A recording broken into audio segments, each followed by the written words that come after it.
Good morning student.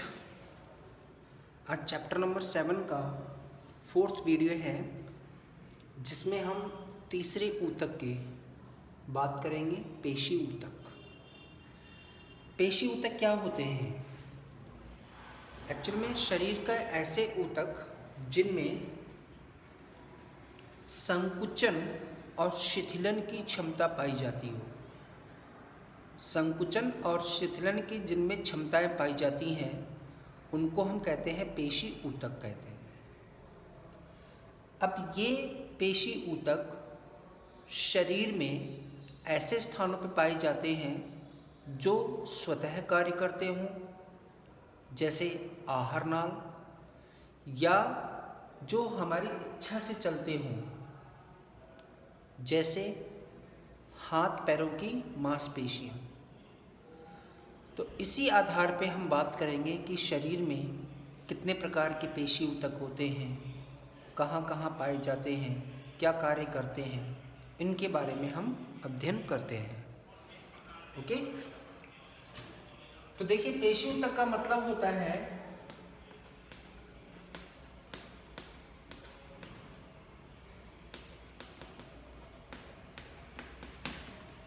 संकुचनशील ऊतकों को हम पेशी ऊतक कहते हैं। और ये क्या कार्य करते हैं?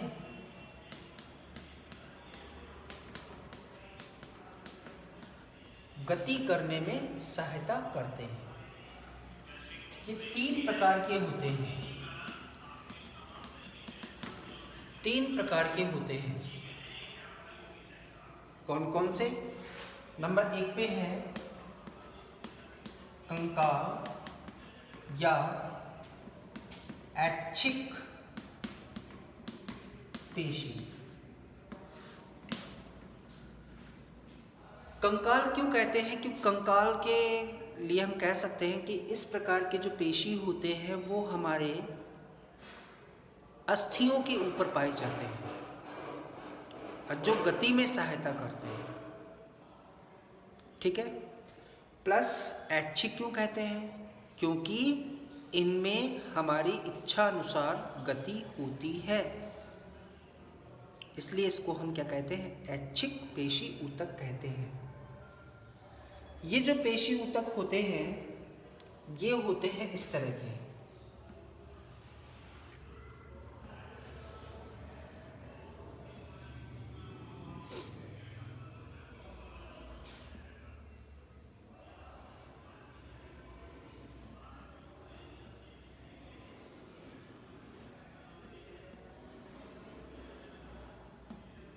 इस तरह के होते हैं और शाखित होते हैं। और इनमें क्या होती है? रेखाएं होती हैं इस तरह की।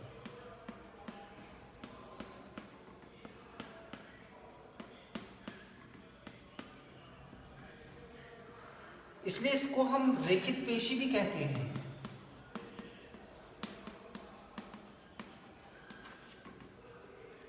और इनमें जो कहते हैं ना संकुचन की क्षमता पाई जाती है। क्यों? क्योंकि इनमें जो रेखाएं हैं और संकुचन की क्षमता पाई जाती है। क्यों होती? क्योंकि इनमें पाए जाते हैं प्रोटीन, संकुचनशील प्रोटीन पाए जाते हैं। ये संकुचनशील प्रोटीन 2 तरह के होते हैं। एक तो होता है बेटा एक्टिन और एक होता है मायोसिन। तो बेटा एक्टिन और मायोसिन ये तो होते हैं मोटे और ये होते हैं पतले। और इन्हीं एक्टिन और मायोसिन के कारण ही इनमें संकुचन और शिथिलन की क्षमता पाई जाती है। ठीक है ना? तो इनके बारे में आगे एक चैप्टर आता है मानव में कंकाल तंत्र। उसमें हम पढ़ते हैं पेशियां कैसे कार्य करती हैं, उसमें हम पढ़ेंगे इसको। तो यहाँ तो हम केवल इतना ही पढ़ते हैं। ओके। और दूसरा है अरेखित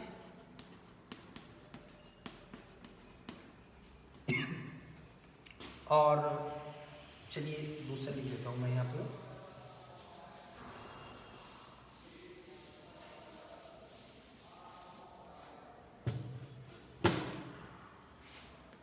दूसरा ऊतक है बेटा अरेखित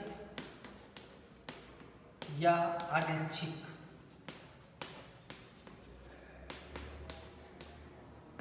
पेशी ऊतक नाम से पता चल रहा है अरेखित मतलब इनमें रेखाएं नहीं पाई जाती हैं, और अनैच्छिक का मतलब होता है इन पर हमारा कोई अधिकार नहीं होता है, ये स्वतः ही कार्य करती हैं। कैसे? जैसे आपने खाना खाया, खाना खाते ही आमाशय की जो मांसपेशियां होती हैं वो स्वतः ही संकुचित व शिथिल होना स्टार्ट हो जाती हैं। ऐसे ही हमारी नेत्रों की जो पुतलियां होती, पलकें होती हैं, वो अपने आप खुलती हैं और अपने आप बंद होती हैं। इन पे हमारा कोई नियंत्रण नहीं होता है। हार्ट, हृदय, उस पर भी हमारा कोई नियंत्रण नहीं होता। श्वसन क्रियाएं, उस पर भी हमारा कोई नियंत्रण नहीं होता। तो जहाँ पर हमारा कोई नियंत्रण नहीं होता है उन स्थानों पर क्या मिलते हैं? अनैच्छिक पेशियां मिलती हैं। इन पेशियों की संरचना अगर आप देखेंगे तो ऐसी होती है, नुकीली होती है सिरों पे, और इसके अंदर ये केंद्रक होता है और ये इसका कोशिकाद्रव होता है। इस तरह की संरचनाएं होती हैं, ठीक है ना। और इनको हम चिकनी पेशियां भी कहते हैं क्योंकि कोई धारी वगैरह इसमें नहीं पाई जाती है। ऐसे ही आती है नंबर 3 पे हृदय पेशी।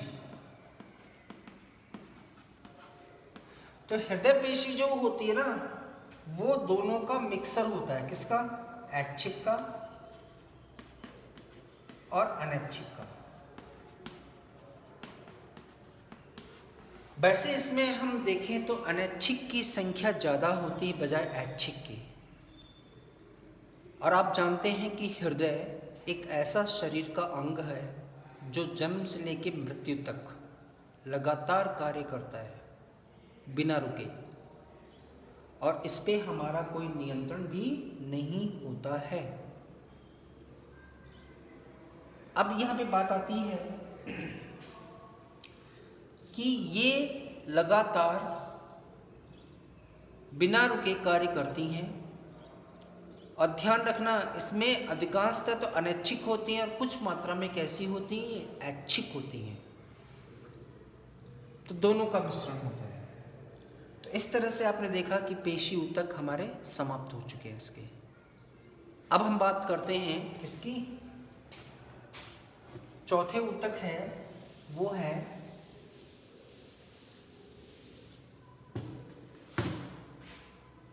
फोर्थ तंत्रिका ऊतक।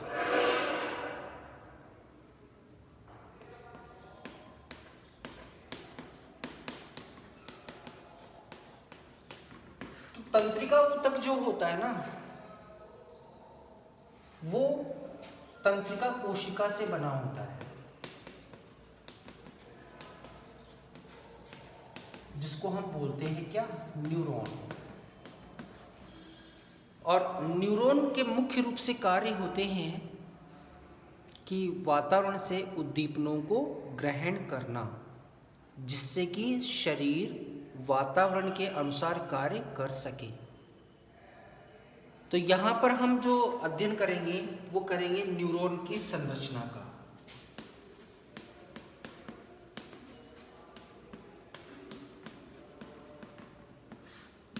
न्यूरॉन की संरचना का।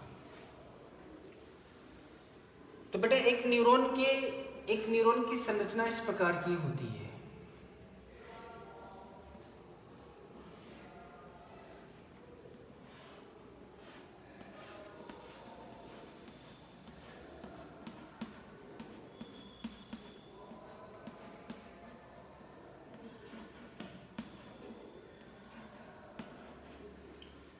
ये संरचना होती है जिसमें यहां से तंत्रिकाएं निकलती हैं। इनको बोलते हैं हम डेंड्रॉन, जो उद्दीपनों को ग्रहण करती हैं। और ये तारेनुमा संरचना को कहते हैं हम कोशिकाकार, जिसके अंदर क्या होता है, एक बड़ा सा केंद्रक होता है और इसमें कोशिका द्रव भरा हुआ होता है। इसके अलावा इसमें ये जो लंबी सी नलिका होती है इसको कहते हैं एक्सॉन, और इनके अंतिम भाग जो होते हैं फूले हुए होते हैं, जिनको बोलते हैं हम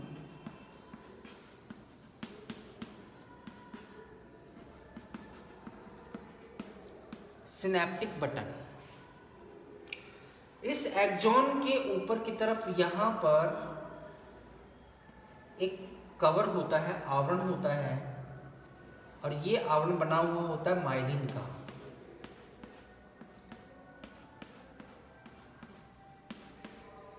किसका बना हुआ होता है? माइलिन का बना होता है। इसे कहते हैं माइलिन आच्छादन।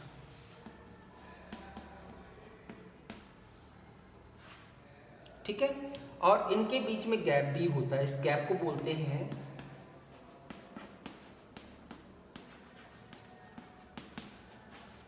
रेनवियर्स की संधि या रेनवियर के नोड कहते हैं। तो ये होती है एक तंत्रिका की संरचना। ठीक है, इस तरह से ये आपका चैप्टर हो गया समाप्त।